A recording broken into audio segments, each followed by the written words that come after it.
1절부터 3절입니다. 마태복음 5장 1절부터 3절 같이 합독하시겠습니다. 시작. 예수께서 무리를 보시고 산에 올라가 앉으시니 제자들이 나온지라 입을 열어 가르쳐 이르시되 심령이 가난한 자는 복이 있나니 천국이 그들의 것이니요. 아멘. 우리가 읽은 본문은 예수님께서 처음으로 설교하신 내용입니다. 그러니까 첫 설교예요. 세상에서 말도 그런 말이 있죠. 우리가 일생을 통해서 배워야 할 것들은 유치원에서 다 배웠다, 이런 말들을 하는데, 예수님의 첫 설교가 그만큼 우리가 돌아가야 할 신앙의 본분을, 또 영적인 진리를 가르쳐주고 있다, 이렇게 볼 수 있습니다. 5장부터 7장을 산상수훈이라고 하고, 그 밖에도 마태복음에는 4개의 더 다른 강화가 있어서 마태복음에는 5대 강화가 이렇게 들어있다 말씀 여러 차례 드렸지요. 그리고 오늘 읽은 우리가 이제 살펴볼 본문은 팔복입니다. 산상팔복이라고 보통 합니다. 그래서 우리는 새해가 되면 또 설이 되면 새해 복 많이 받으세요라고 인사를 하지만 그 나름대로 생각하는 복이 다 달라요. 그래서 세상적으로 큰 돈을 번다거나 높은 자리에 간다거나 합격을 한다거나 승진을 한다거나 건강을 한다거나 장수한다거나 이런 것들을 이제 생각하면서 복 많이 받으세요라고 하지만 예수님의 생각은 또 달라요. 그래서 우리가 진심으로 축복하는 그러한 복을 빌려면 산상팔복 받으세요라고 축복을 해주셔야 됩니다. 우리 옆 사람과 인사하겠습니다. 산상팔복 받으세요.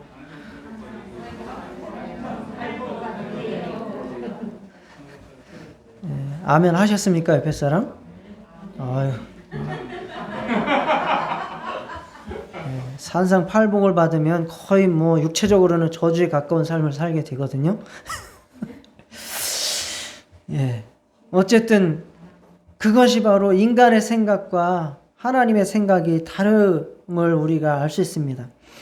이 말씀을 진지하게, 산상수훈을 진지하게 우리가 깨달으면 우리는 스스로는 도무지 하나님을 기쁘시게 할 수 없다는 것을 깨닫게 됩니다.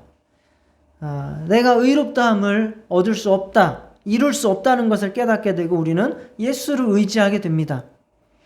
또 예수님을 믿은 사람들에게는 너희는 이렇게 마음부터 겉까지 변화되어야 된다라고 가르침을 주시는 것입니다.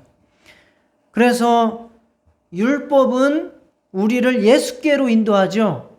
예수는 다시 우리를 어디로 인도하시는지 아십니까? 율법은 우리를 어디로 인도해요?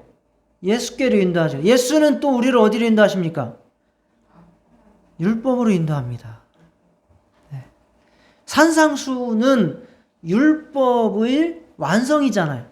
산상수훈은 우리를 어디로 인도합니까? 적용을 하세요. 산상수훈은 우리를 어디로 인도합니까? 예수께로 인도하죠. 그리고 예수를 믿은 자들에게 예수께서 산상수훈을 통해서 또 어디로 인도합니까? 그렇죠. 율법, 산상수훈을 지키도록 하시는 겁니다. 그것이 율법의 용무이자 더 강화된 산상수훈의 용무입니다. 우리를 예수를 믿게 만들고 믿은 다음에는 또 그 산상수훈을 지켜서 거룩하게 만드는 것이 바로 산상수훈의 용무입니다. 마태복음 5장 3절부터 10절까지를 팔복, 산상팔복이라고 하는데 이렇게 붙이게 된 이유는 바로 복되도다 라고 하는 마카리오리라고 하는 감탄문 형식의 축복이 8번이 반복되어서 선포되기 때문에 그렇습니다. 나머지 11절 이하에 나오는 거는 평서문이라서 따로 이렇게 팔복에 넣지를 않습니다. 이 내용들을 보면 행복하다라고 바꿀 수 있는 이 복인데 참으로 모순되지 않을 수 없습니다. 이러한 복들을 우리가 사모하지는 않을 겁니다. 그러나 예수님께서는 이 복들을 우리에게 받으라고 선포하시고 있습니다. 세상은 행복은 자신에게 방해가 되는 모든 것들을 밀어내는 사람, 그리고 자신이 원하는 것을 자신이 원하는 때에 이루는 사람, 자신이 원하는 방식으로 자신이 원하는 곳에서 성취하고 얻는 사람을 바로 복된 사람, 행복한 사람이라고 말합니다. 그러나 새로운 왕, 새로운 율법의 선포자이신 예수님께서는 다른 복을 우리에게 말씀하고 있습니다. 그래서 우리는 이 예수님께서 원하시는 다른 복을 찾아야 되고, 다르게 살아야 되는 방식을 찾아야 되고, 다른 것을 추구하고 살아야 됩니다. 즉 다르게 살아야 된다라는 것을 우리가 이 산상수훈, 특별히 이 산상팔복에서 깨닫게 됩니다. 먼저 예수님께서 이 말씀을 어디에서 하셨다라고 나오지요? 산에 올라가셨다라고 말씀합니다. 왜 산에 올라가셔서 이 말씀을 하셨을까요?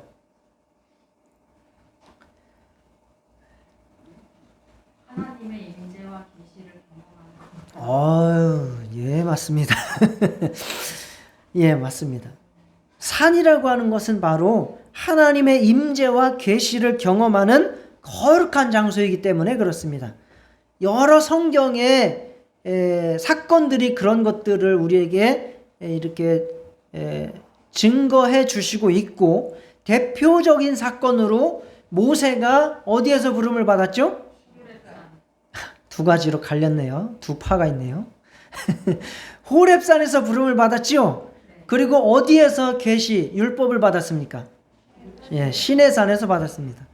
그래서 예수님께서는 새로운 율법의 완성을 선포하신다는 개념에 있어서 산에 올라가셔서 시내산의 완성, 율법의 완성을 제자들에게 선포하신다. 그래서 새로운 계시를 완성하시는 장면으로서 산에 올라가서 말씀을 하시는 것입니다. 그리고 또 하나는 무엇을 보시고 산에 올라가셨다라고 말씀합니까? 1절에 무리를 보시고 산에 올라가셨어요. 무리를 보시고 산에 올라갔어요. 그랬더니 산에 올라가 앉으시니 누가 나왔어요? 제자들이 나왔어요. 그러면 왜 산에 올라가신 것 같아요?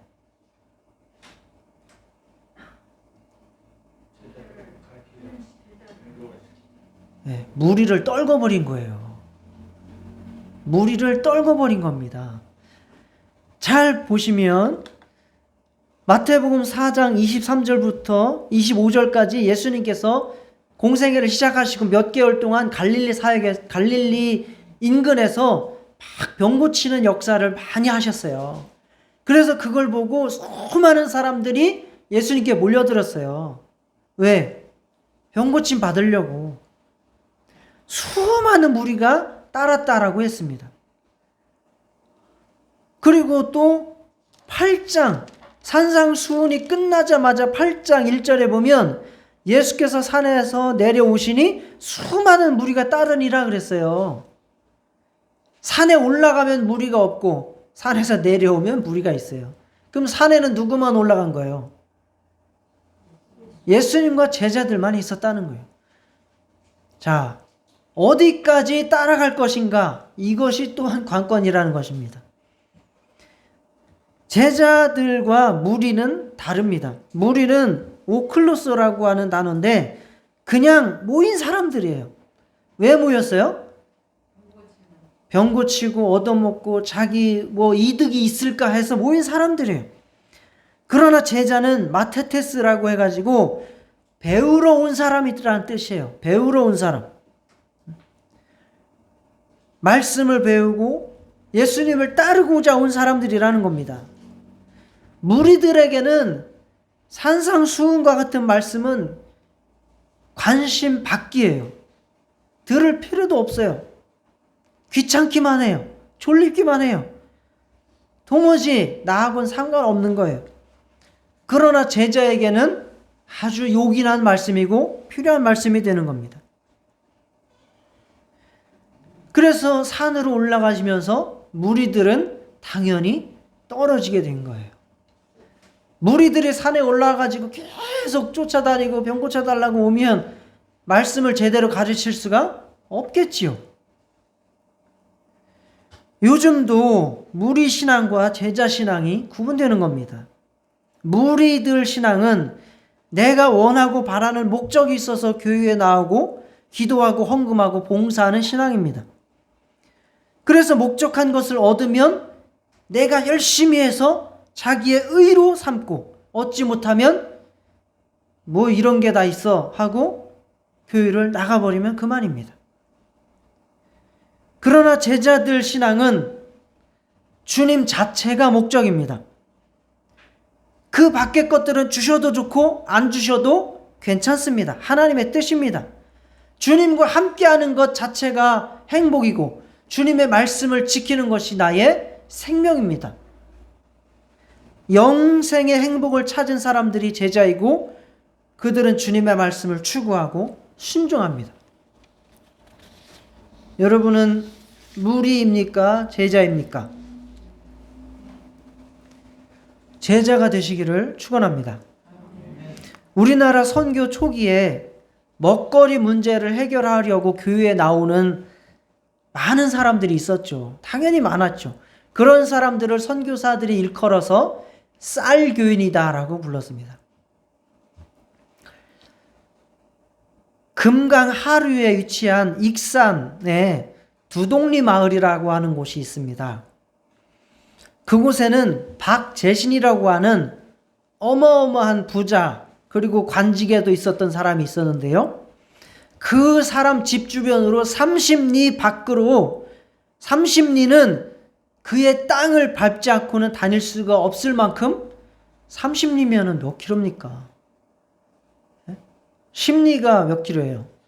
10리가 4킬로잖아요. 30리면 사방으로 12킬로를 자기 땅으로 삼고 있는 부자라는 거예요. 거의 뭐 안산 반만 하겠네요. 그렇게 엄청난 부자예요. 호적에 오른 부인만 내시고 호적에 오른 부인만 내시고 자식을 낳아준 여인까지 합치면 7이나 되는. 그런데 이 사람에게는 걱정이 한 가지 있었습니다. 뭐가 없을까요?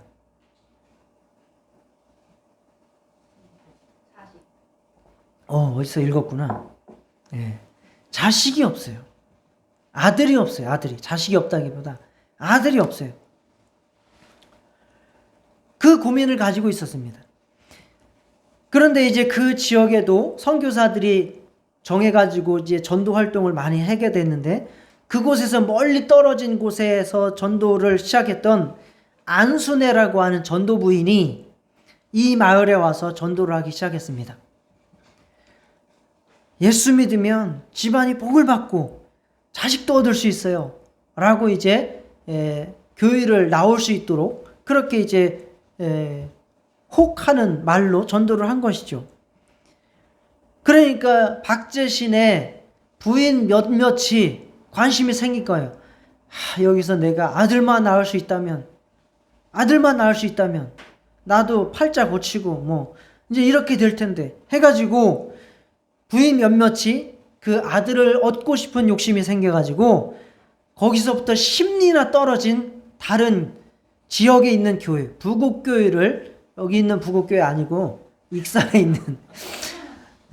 있는 그 부곡교회를 나가기 시작을 했습니다. 이 박자신이라고 하는 사람도 교회 나가는 것이 못마땅했죠. 그렇지만 혹시나 아들이 생길까 해가지고 그거를 그냥 묵인하고 있었습니다. 그런데 신기하게 그 교회를 다니던 부인 몇몇 중에 한 명이 아이를 임신을 한 거예요. 그러니까 박재 씨는 너무 좋은 거죠. 그런데다가 이 부인들은 갑자기 열심히 생겨가지고 낮에만 나간 게 아니라 막 밤에도 나가고 새벽에도 나가고 막 이렇게 된 거예요. 그러니까 임신한 자기 부인이 그 먼 길을 다니니까 좋겠어요, 안 좋겠어요? 그러니까 자기 사랑채를 내어주고, 야, 여기에 너네 교회해 해가지고 두동교회가 처음으로 시작을 하게 된 겁니다. 그게 1923년 5월 두동교회의 시작입니다. 자기 아내가 임신을 했기 때문에 그 아내가 먼 길을 밤에 다니지 않도록 거기서 이제 교회 예배를 드리게 된 거예요. 실제로 그리고 이제 아이를 낳았는데 사내 아이를 낳은 거예요. 그래서 이름을 요한이라고 지었어요. 아주 엄청난 믿음의 집안이 되었죠. 그래서 예배당을 개축하고 부속 학교도 세웠어요. 그리고 평양 신학교 학생 구연직이라고 하는 전도사를 초빙을 해서 학비를 주고 생활비를 주고 그 교회와 모든 학교의 운영비를 다 대줬어요. 돈이 부족한 사람이 아니니까 다 대줘. 뭐 식구는 물론 하인들 다 교회 출석시키죠. 그 다음에 마름을 시켜가지고 주일날 예배 출석하는지 안 하는지 소장농들을 다 조사를 하는 거예요. 출석을 안 하면 어떻게 됩니까? 땅을 안 빌려주는 거예요. 그러니까 인근 그 두 동네 지역 일대 사람들이 다 교회에 출석을 하는 거예요. 갑자기 뭐 두동교회가 어마어마하게 부흥을 하는 겁니다. 엄청난 부흥을 하는 거죠. 그렇게 계속해서 잘 성장했으면 좋았겠지만 하나님은 또 그렇지 않으시잖아요. 요한이 6살 됐을 때에 목욕을 하다가 어떤 실수가 있었는지 뜨거운 물에 데어가지고 죽었어요. 이거는 실제로 있었던 일입니다. 죽었어요. 그러니까 이 박재신이가 갑자기 하나님이 탁 싫어버린 거죠. 하나님이 살아계시면 어째 이런 일이 있느냐. 그래가지고 교회를 안 나가기 시작했어요. 그리고 자기 주변 사람들도 못 나가게 만들어버린 거예요. 그런데다가 또 한 가지 사건이 있었는데 박재신의 고모가 돌아가셨는데 3일장을 치르니까 출상일이 언제였냐면 주일날이었던 거예요. 구현직 전도사가 주일날 출상을 못하게 한 거예요. 주일날은 안 된다. 주일날은 온전히 주일 성수하고 예배 드려야지 출상을 할 수 없다. 그랬더니 이제 이 박재신이라고 하는 사람이 꼬라지가 있는 대로 나가지고 다 필요 없어. 다 나가. 그래가지고 그 예배당 지어준 거 학교 다 한 대 쫓아버렸어요. 그래가지고 그리고 다른 사람들도 다 교회를 못 나가게. 반대로 이제 교회 나가는 사람을 조사를 해서 땅을 안 빌려주는 거예요. 그러니 그 교인들이 어떻게 되겠어요? 그러니까 어쩔 수 없이 몇 명 모인 사람들만 다른 사람, 이종규라고 하는 사람의 배추밭에다가 천막을 어떻게 치고 그곳에서 예배를 드리는 그러한 상황에 빠져버린 겁니다. 그러니 당장 필요한 것이 뭐예요? 예배당이 당장 필요하죠. 그런데 신기하게 그해 여름에 큰 태풍이 불었는데 안면도에서 소나무를 싣고 가던 배가 군산 앞바다에서 파선을 하게 된 거예요.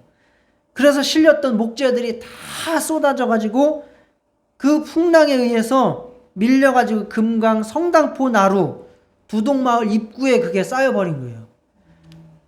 근데 그 나무 주인이, 목재 주인이 그걸 와서 보고 다시 실어 갈 수가 없겠다 판단을 해서 싸게 헐값에 그거를 팔아보기로 했는데 그걸 누가 산 거예요? 교회에서 산 거죠. 그래서 그거를 옮겨다가 20칸짜리 기역자 교회를 세웠습니다. 그게 두동교회입니다. 지금도 익산에 가면 이 기역자 교회가 있습니다.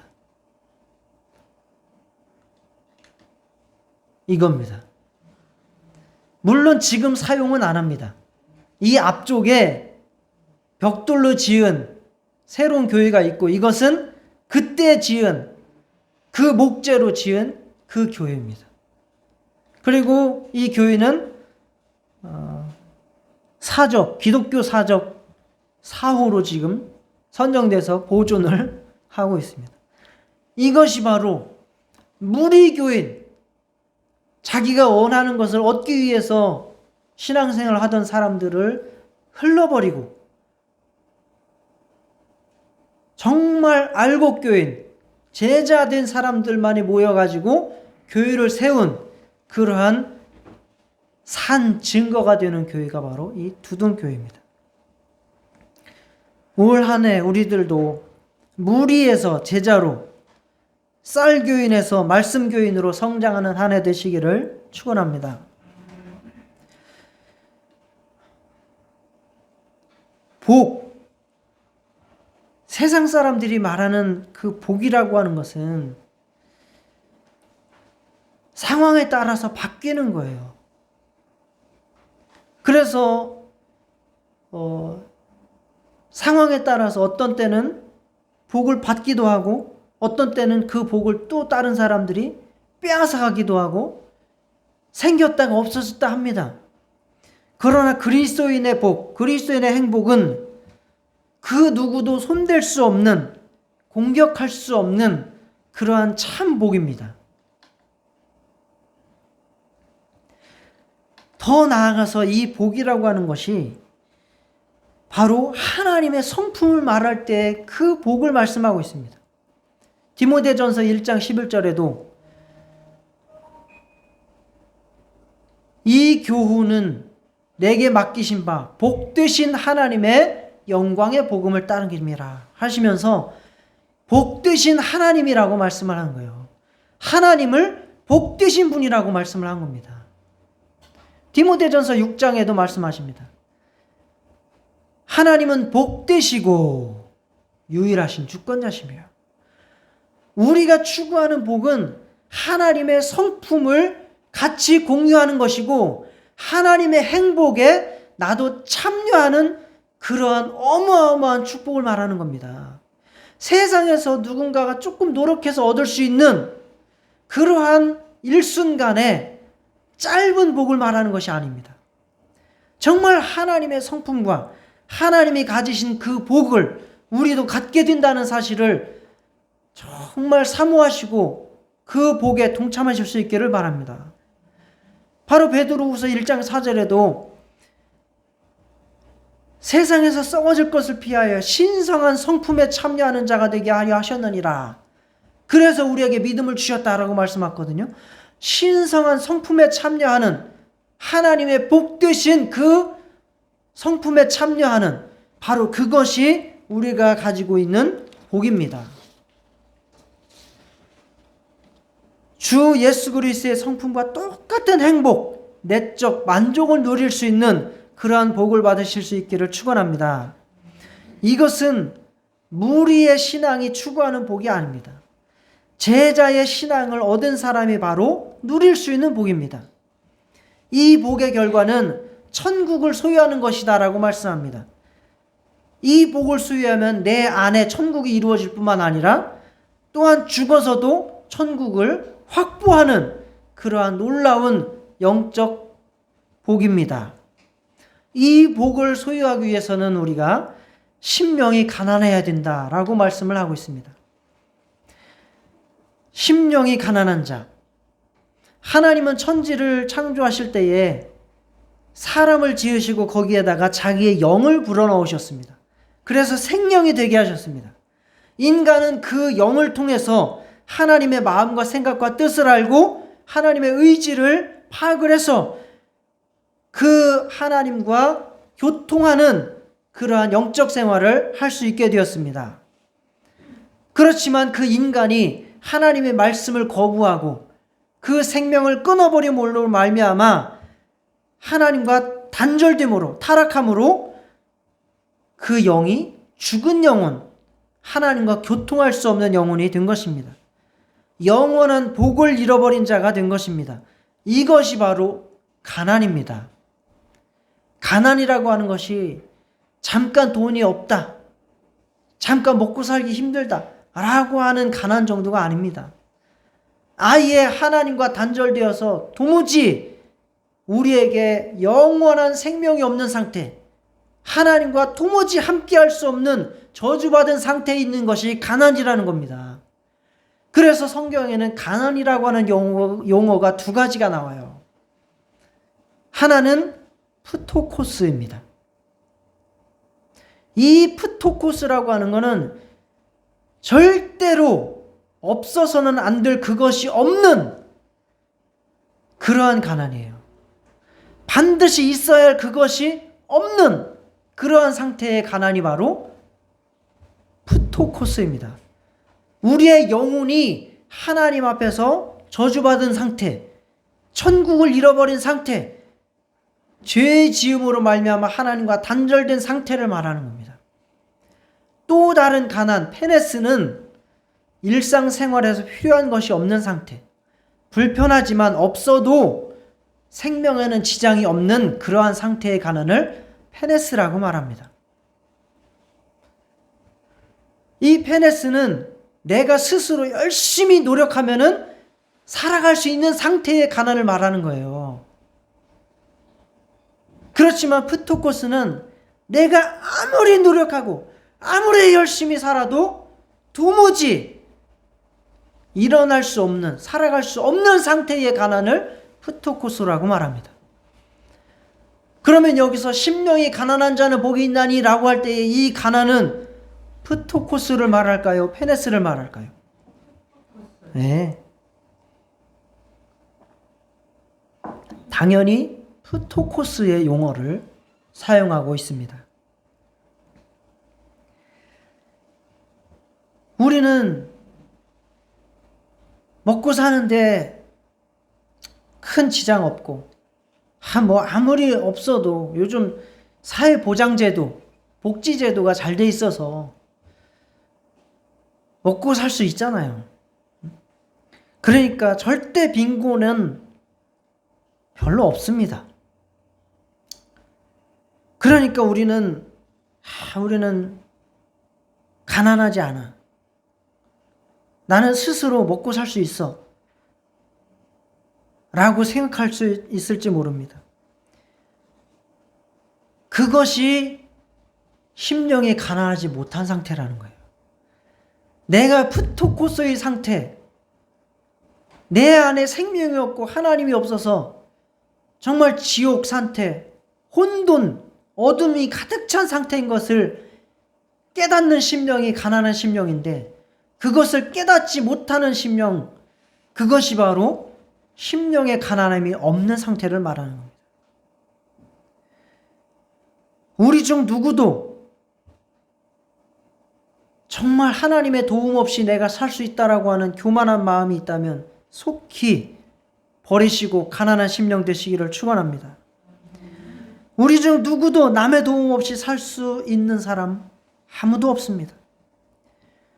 그냥 먹고 돈이 있다고 해서 사는 것이 아닙니다. 영적으로, 정서적으로, 감정적으로 우리는 사람들의 도움이 필요할 뿐만 아니라 하나님의 생명이 반드시 필요한 사람들입니다. 주님께서 우리에게 요구하시는 것은 너희는 비워지지 않고는 채워질 수 없다 라고 말씀하시는 겁니다. 너희는 쓸모없는 자가 되지 않고는 쓸모 있을 수가 없다 라고 말씀하시는 겁니다. 우리에게 요구하시는 말씀들은 무릇 마음이 가난하고 심령에 통회하며 내 말을 듣고 떠는 자, 그 사람은 내가 돌보려니와 라고 말씀하고 있습니다. 마음이 가난하고 심령에 통회함이 있는 자는 하나님께서 하나님의 복을, 천국을 주십니다. 할렐루야. 그러나 나는 부유해, 나는 얼마든지 내가 스스로 잘 살 수 있어 라고 하면 하나님의 은혜가 임하지 못한다는 사실입니다. 시편 34편 18절, 여호와는 마음이 상한 자를 가까이 하시고 중심으로 통회하는 자를 구원하시는도다.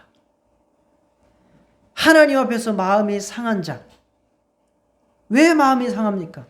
스스로 살 수 없기 때문에 마음이 상하는 거예요. 하나님 앞에 내 죄악, 나의 가난으로 말미암아 통회하는 자, 그들에게 하나님의 구원이 임하는 줄 믿으시기 바랍니다. 시편 51편 17절, 하나님께서 구하시는 제사는 상한 심령이라. 하나님이여 상하고 통회하는 마음을 주께서 멸시하지 아니하시리이다.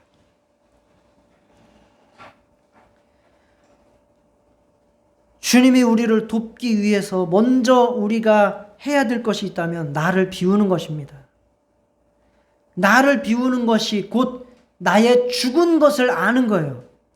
믿음이 뭐냐면, 믿음이라고 하는 것은 내가 죽은 것을 알고 예수로 말미암아 사는 것을 믿음이라고 합니다. 할렐루야. 자, 따라 하시겠습니다. 믿음은 내가 죽은 것을 알고 예수로 살려고 하는 것이다. 나는 죽고 예수로 사는 삶이 바로 신앙생활입니다. 아유, 나는 살았어. 내가 뭐 죽었어. 이미 그 시작이 안 되는 겁니다. 심령이 가난하다는 것은 내 영혼이 이미 죽어 있다. 파산되어 있다. 하나님의 공급하심이 없으면 내 영혼은 죽어 있다라는 것을 깨닫는 것이 가난한 심령이라는 거예요. 성경에서 구원받은 사람도 많이 나오죠. 병 고침 받은 사람도 나옵니다. 또 쓰임 받은 사람도 많이 나옵니다. 그 사람들의 공통점이 다 똑같아요. 어떤 사람들? 죽은 사람을 고치는 거예요. 병 고침 받은, 나는 병으로 죽을 상황에 있다. 좌절된 심령을 고치시는 겁니다. 저는 죄인입니다. 아무것도 할 수 없습니다. 이런 사람들을 하나님이 쓰시는 거예요. 하나님이 나는 스스로 뭐 할 수 있어요 라고 하는 사람 불러다가 쓰신 일이 없어요. 하나님이 교만한 사람을 병 고칠 수 없고, 교만한 사람을 구원할 수 없고, 교만한 사람을 데려다 쓸 수가 없습니다. 얘는 여러 가지가 있어요. 나사로가 예수를 믿었다는 얘기 안 나와요. 하나님 믿었다는 얘기 안 나와요. 오로지 그냥 가난하고 불쌍해요. 걔가 헌대를 핥던 그러한 거지예요. 그러나 나사로라고 하는 사람 이름이 뜻이 뭐예요? 나사로라고 하는 사람의 이름의 뜻이 하나님의 도움이에요. 하나님의 도움을 간절히 바라는 그러한 사람이었기 때문에 그가 구원을 받은 거예요. 바리새인과 세리가 기도를 했어요. 누구의 기도를 받으셨어요? 세리의 기도를 받으셨어요. 왜?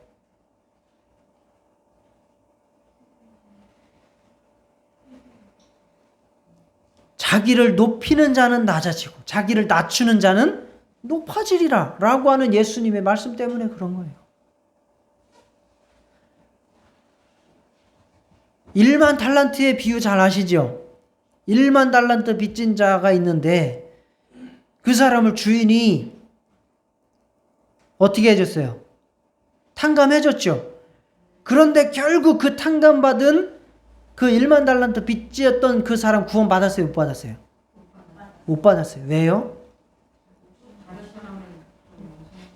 다른 사람을 용서하지 않았기 때문이죠.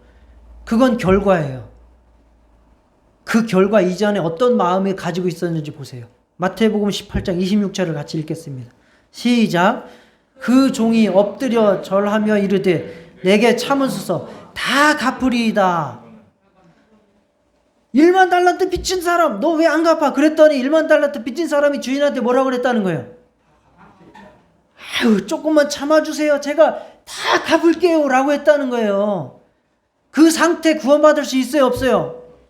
없다는 거예요. 그럼 어떻게 했어야 됩니까?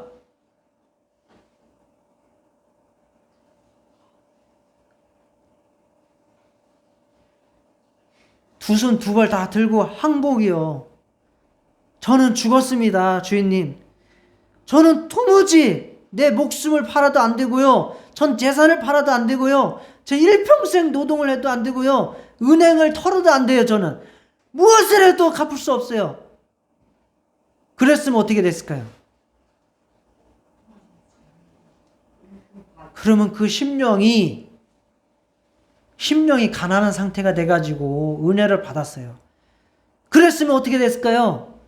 다른 사람이 나한테 100달란트 빚진 것, 그거 용서할 마음이 생기는 거예요. 그러나 이 사람은 아직도 1만 달란트를 내가 갚을 수 있다라고 하는 마음을 가지고 있는 거예요. 심령이 파산됐습니까? 안 됐습니까? 안 된 상태예요. 심령이 가난한 자가 아니라는 거예요. 심령이 가난한 자가 아니라는 거예요.